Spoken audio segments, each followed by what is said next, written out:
Hi, let's talk about erythrocytes.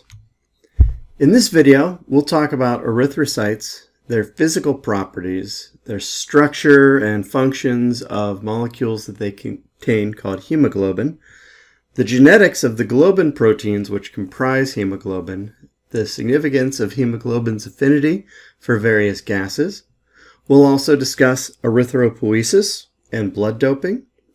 We'll define and describe the significance of hematocrit, and we'll talk about anemia and related topics such as hypoxia. Red blood cells, or erythrocytes, are biconcave discs. So this would be the view of an erythrocyte from the top, and we can see that it is dimpled. So from a profile view, we can see there are concave surfaces on either side. Within blood, there are about 4.8 to 5.4 million red blood cells per microliter. That's quite a lot. These red blood cells are about 8 micrometers in diameter. And that's significant because most capillaries are anywhere between 5 to 10 micrometers in diameter. So that means that red blood cells, as they travel through capillary beds, really have to squeeze as they move forward. Probably one of the most elegant ways I've heard red blood cells described are that they are big bags of hemoglobin that are capable of performing glycolysis. So when we look at the hemoglobin molecule, and we'll get into details about what that is shortly, we see that it comprises about 33% of the weight of a red blood cell. And if you were to take away the water, hemoglobin would comprise 96% of the weight. So obviously, most of what's in an erythrocyte is water, much like any other cell, but beyond that, hemoglobin is a strong number 2. There are approximately 280 million hemoglobin molecules per red blood cell. And the concentration of hemoglobin in the blood is between 13.5 to 17 grams per deciliter, or grams per 100 milliliters. So that's a little bit less than a liquid cup if you're into baking. Now these red blood cells are fairly specialized, and we'll see that in their ontogeny, they lose their nuclei.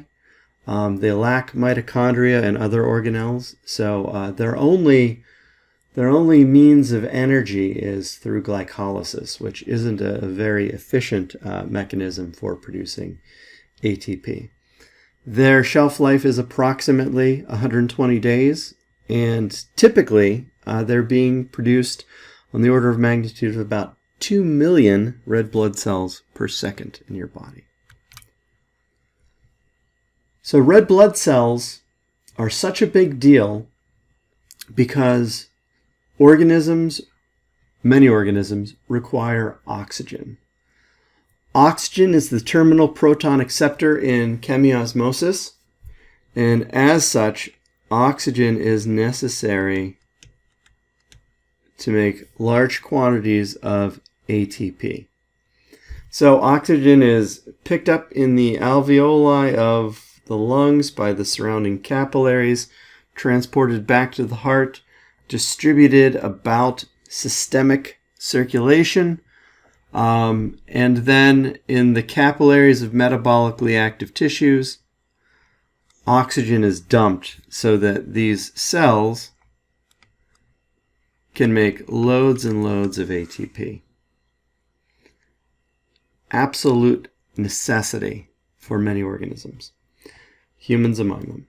So there are a lot of things that can interrupt the pathway of oxygen to tissues, both on the anatomical level and the physiological level. So generally, having low oxygen levels in the blood is known as hypoxemia. So this is a beautiful word etymologically. Hypo meaning below, oxygen, emia, blood. So hypoxemia is a low level of oxygen in the blood. A related word, hypoxia, hypoxia, is a low level of oxygen, and we usually use this to describe a low level of oxygen in the tissues, but it might be used to describe a low level of oxygen in the body. Sometimes it's used as a synonym for hypoxemia, and sometimes we might describe an environment or a person in an environment with low oxygen as hypoxic. Now, the protagonist with respect to the story of oxygen and the blood is hemoglobin. All of those molecules packed within the red blood cells.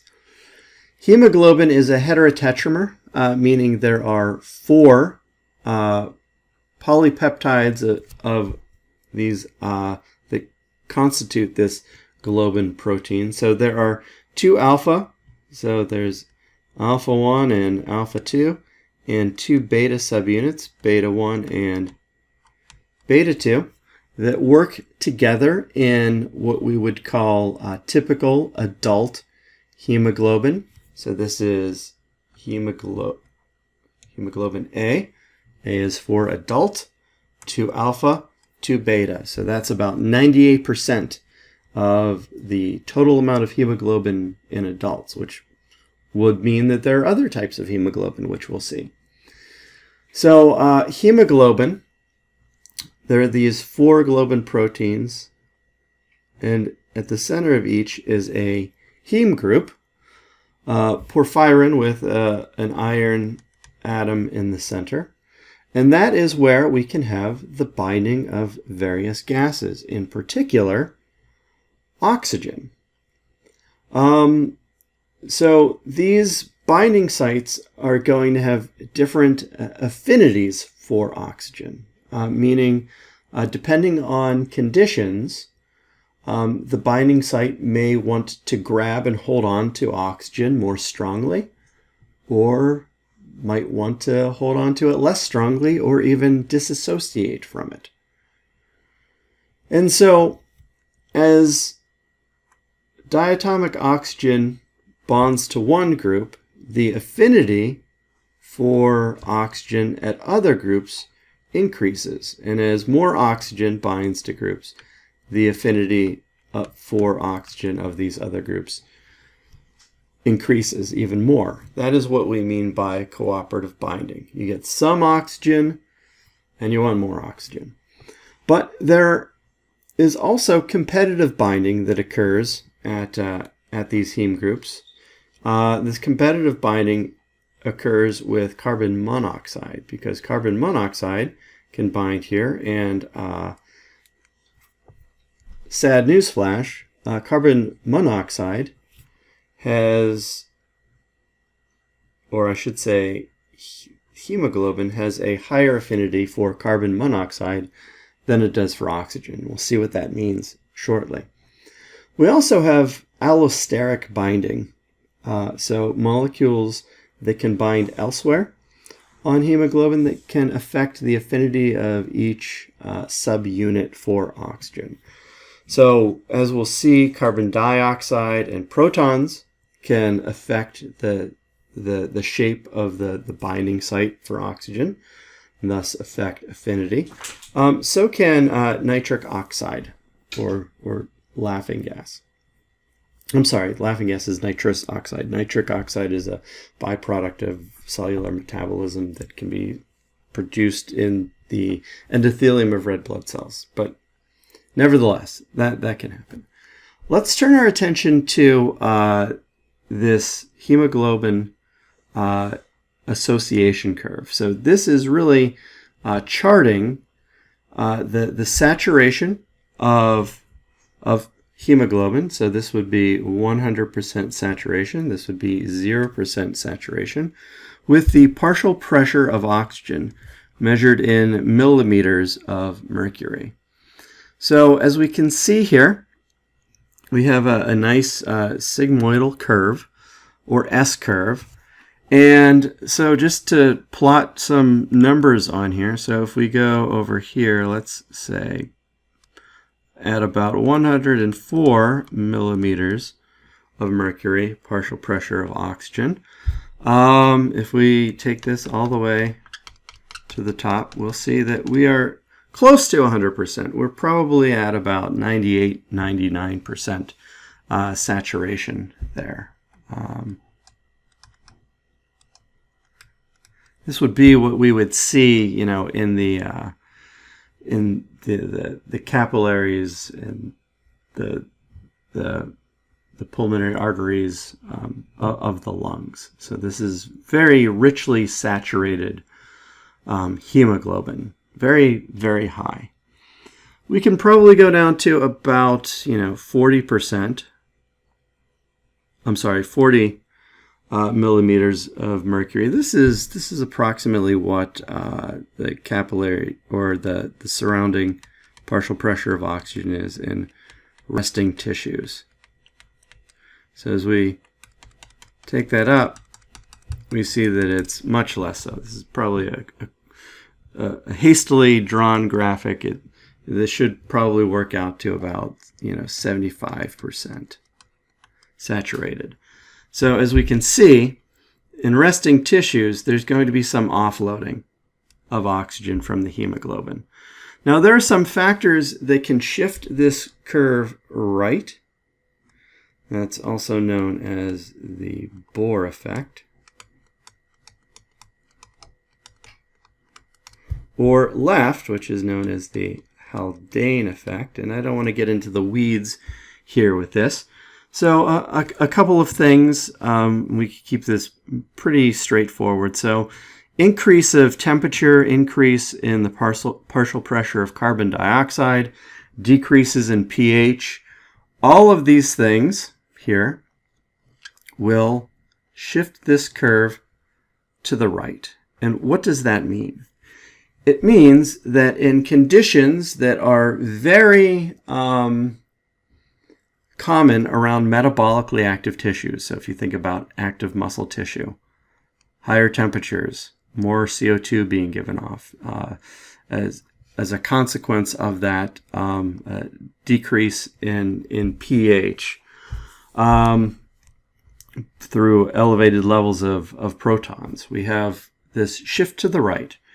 And under the same conditions, what we'll see, so just from that curve to this curve, we'll have a lower saturation of hemoglobin. Essentially, under hotter, more CO2-rich, more acidic conditions, hemoglobin is more likely to dump oxygen. And that's a great thing, right? You want oxygen to be dumped in metabolically active areas. Conversely, this left shift, or the Haldane effect, under the exact opposite conditions, so decreases in temperature, decreases in the partial pressure of carbon dioxide, increases in pH, are going to have hemoglobin have a greater affinity for oxygen. So it's less likely to dump the oxygen, more likely to hold on to the oxygen. And these are conditions that are more common around the alveoli of lungs, so that's helpful. Now, both of these shifts occur throughout typical metabolic processes and atypical metabolic processes. If this were a physiology course, we would go into much greater detail here, but I just want you to understand that hemoglobin's affinity for oxygen is very labile. Different conditions will affect that affinity, as we'll see. So I mentioned earlier that hemoglobin has a much greater affinity for carbon monoxide than it does for oxygen, and it's estimated that it's up to 250 times greater for carbon monoxide than for oxygen. In fact, if we were to draw the hemoglobin association curve for carbon monoxide, it would look something like this. That at relatively low pressures, hemoglobin is completely saturated with carbon monoxide. And this is very problematic for people. So carbon monoxide is a byproduct of combustion, and especially very inefficient combustion. So burning fuels can lead to elevated levels of carbon monoxide, and this can displace hemoglobin, so it can be a competitive inhibitor of hemoglobin binding to oxygen, because it's loaded with carbon monoxide. And individuals with carbon monoxide poisoning are going to appear confused. They're going to appear nauseated. Their mucosa will be bright cherry red. It might look like they've been drinking a cherry Slurpee, and that's because their hemoglobin, as it goes through the capillary beds of these mucosae, it doesn't dump the oxygen, so it's reflecting a lot of red light. And this could be very deadly. So it's very important that that you have a carbon monoxide detector in your home just for that reason. Now, on a related note, meats can also be gassed with carbon dioxide, so you can really load hemoglobin and a related globin protein called myoglobin within muscle with carbon dioxide to also get that rich effect. And that's what people do for commercial red meats. So people tend to associate redness of meat with freshness of meat, and that can be true. And over time, as meat oxidizes, it turns brown. But if you can increase the shelf life of meat by gassing it, it looks better. It looks more palatable to consumers, and so people are more likely to buy it. The note there is to check your sell-by dates on labels. Don't go by if something is red or not in purchasing. Now, hemoglobin peptides are coded for by different alleles and in different places. So there are quite a few. There's an impressive panoply of globin proteins, and they fall into two categories: alpha, or alpha-like, beta, and beta-like. So the alpha and alpha-like are encoded by subunits. There are two of them on chromosome 16. And beta and beta-like, so this includes, if you're not familiar with Greek letters, delta, gamma, and sigma. These are all encoded on chromosome 11. And I really like this chart here. So off to the left, we see the part of the total synthesis of the globin protein is a matter of percentage. And on the x-axis here, we can see the age, the either prenatal age in weeks or the postnatal age in weeks. And here we can see there's parturition or birth. And we can see that the alpha and alpha-like are demonstrated by the blue line, and the beta and beta-like by red lines. And coming out of the gate early on, the earliest alpha-like subunit is this zeta globin. So that's really dominating. So zeta globin and sigma globin are really, in early development, the first globin proteins. But these are quickly replaced by alpha. So around 4 weeks, we have this crossover, 2 to 4 weeks, where alpha becomes the dominant hemoglobin protein from chromosome 16. And that holds steady throughout life. The next great contender is that of gamma. So gamma comes out strong a little after alpha. And so what we see for most of the fetal life span is hemoglobin being comprised of alpha and gamma subunits. And so there's something called fetal hemoglobin, and that's 2 alpha and 2 gamma subunits. Nevertheless, we do see some beta subunits here, but it's really, after parturition, after birth, that beta subunits take off, and we can see that about 98% of adult hemoglobin is going to be this 2 alpha, 2 beta. We also have another form of adult hemoglobin, and this begins to form after parturition, and that's 2 alpha, 2 delta subunits. So that is the second form of adult hemoglobin. And we can see that some fetal hemoglobin is actually going to still persist after birth. So this happens for quite a long time. Now, what's interesting is above this graph, we can see some of the hematopoietic organs involved here. So early on, prior to 6 weeks of age, a lot of hemopoiesis is occurring in the yolk sac. And then that is quickly taken over by the liver. And as the liver edges out, the spleen increases its amount, and then we see that that bone marrow is really producing the bulk of hemoglobin. So that hematopoietic connective tissue in the red bone marrow is the dominant supply for hemoglobin and red blood cells.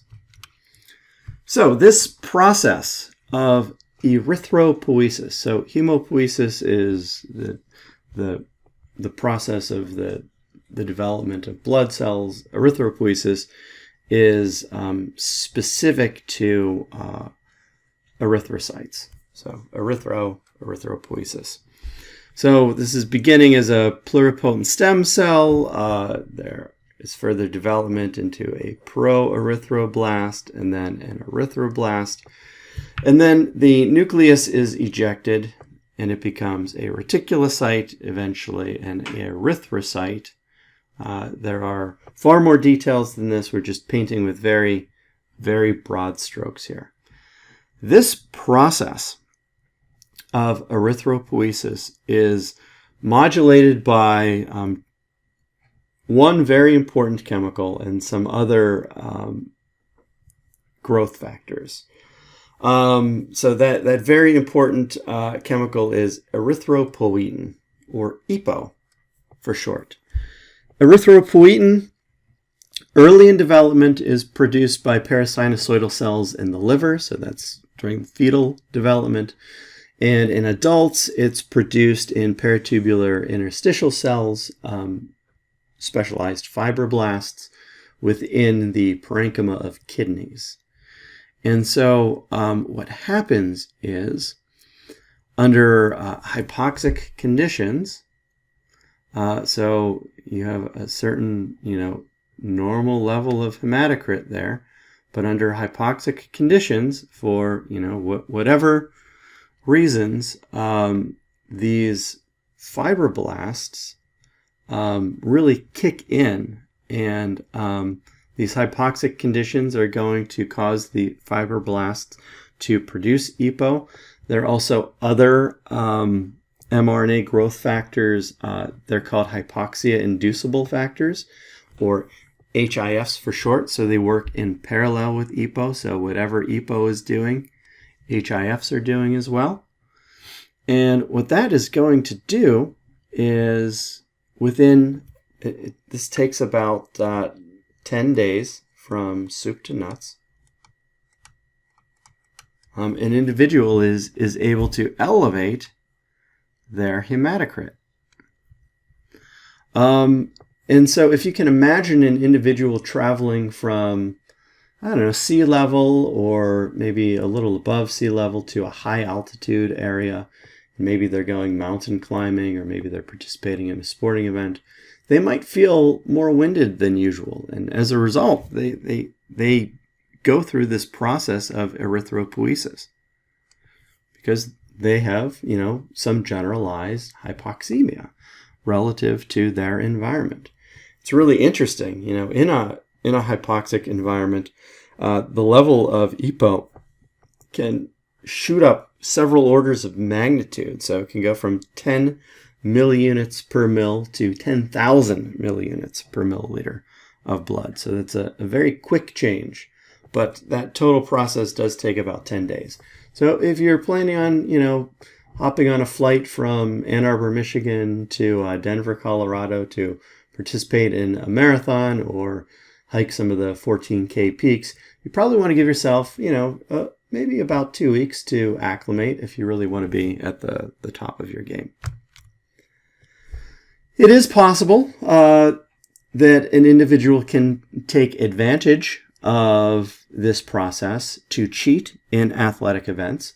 This is known as blood doping, so they can take exogenous EPO and inject it so as to elevate their hematocrit artificially.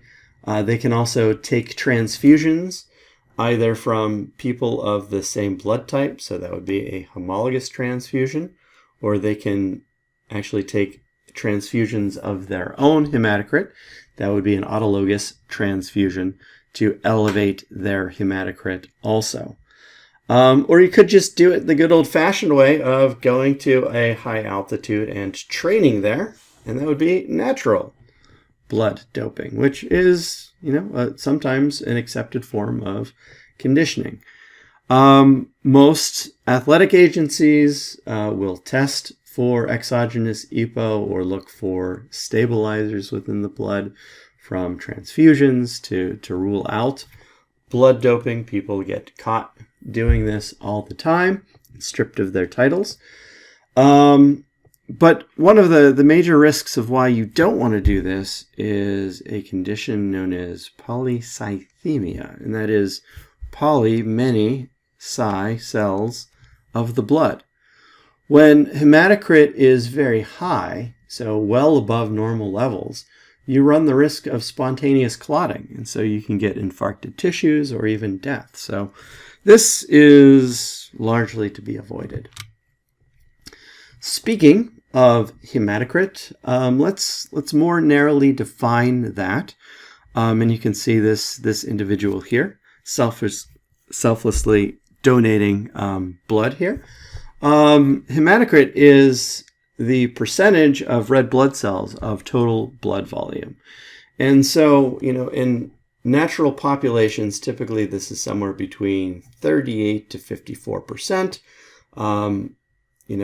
Not to be binary here, but women tend to have a lower hematocrit than do men, but there is considerable overlap here in terms of your complete blood count, doing a test. Clinical range, what would be typical is 40 to 50%. So that 50% typical range of hematocrit, so, about half of your total blood volume is red blood cells. Much below that, so below 40%, is a condition known as anemia, which we'll discuss. And above that is polycythemia, which we have discussed. So this can be affected one of two ways. So it can either be affected through the elevation or diminished amount of red blood cells, or it can be affected by the total amount of volume, right? Because this is a percentage of red blood cells per total blood volume. So you can either affect the solute or the solvent to get to that percentage. And so there are a number of ways that you can move toward anemia, for instance. So hemorrhage, you can get polycythemia through dehydration, you can get anemia through menstruation, etc., etc. And, anything below 15%, you run the risk of cardiac failure. You're probably not oxygenating your brain and other metabolically active tissues sufficiently. So you'll understand that that's coming. Anything above that, spontaneous clotting. So again, this is like the story of Goldilocks and the Three Bears. You want to be just right. You don't want too much or too few with respect to your hematocrit. And one thing bears mentioning, erythropoiesis takes about 10 days to complete from beginning to end. So in the case of a hemorrhage, the plasma may rebound quickly, but that hematocrit takes about 10 days. And so following a hemorrhage, an individual may be anemic for, approximately 2 weeks. So let's talk more about anemia. So this, clinically would be anything below 40% erythrocytes per total blood volume. When we look at this etymologically, and without emia, blood, anemia means without blood, and it's any reduced oxygen carrying capacity of the blood. A big one would be decreased hematocrit. And this is the most efficient way of saying anemia. And we can arrive here through different ways, and I don't much care that you absorb the details. I just want to list a few types just to show you there are various ways of achieving anemia beyond hemorrhage. So iron deficiency anemia, so you can't make as much hemoglobin as you would need. That would be problematic. Megaloblastic anemia, where you have an inadequate intake of vitamin B12, and as a result, you can't produce erythrocytes full of hemoglobin. Pernicious anemia, where your stomach can't produce an intrinsic factor that's important for the absorption of vitamin B12, so you can also not produce hemoglobin. So, all of these are ways of not producing hemoglobin. You can have hemolytic anemias, where you have lysis, hemolysis of red blood cells. You can have aplastic anemia, where you don't have the hematopoietic connective tissue to produce as many red blood cells as are needed. Or you can have, the production of very small red blood cells, such as microcytic anemias. And, the list goes on and on. So the important thing to realize is that there isn't just one thing that causes anemia. And that leads us to our assessment question, and that is, low levels of what substance will immediately increase the production of erythropoietin, or EPO? Is it carbon dioxide, iron, magnesium, oxygen, or phosphate? Well, if you recall, erythropoiesis is a process that is induced by hypoxia-inducible growth factors, as well as EPO, when there are low levels of oxygen, when there is hypoxia in tissues or hypoxemia throughout the body. So the correct answer is low levels of oxygen are going to upregulate EPO production. Thank you very much.